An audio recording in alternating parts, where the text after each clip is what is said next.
Alright, this is a Lee Enfield no.1 Mark III, rechambered to 45 ACP and cut down to make it look like a full-size Lee Enfield. It takes standard 1911 magazines, 7 rounds. I only have 5 in this one. I'm going to shoot for a group at 50 yards with some Cellar and Bellet. And here we go.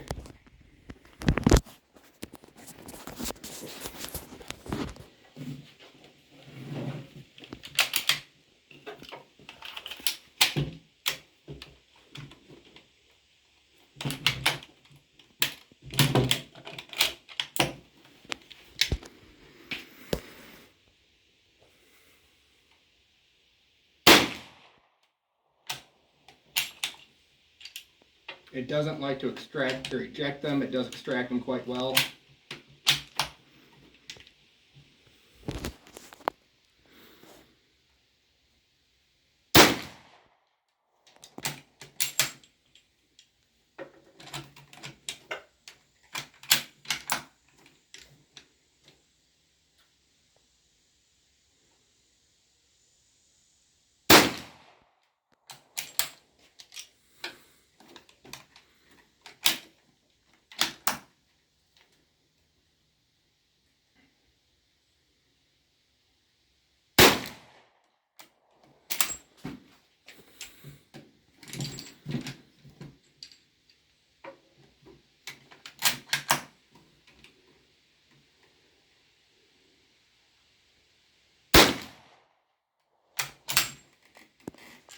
Alright, that's 5 rounds. Let's go see how we did.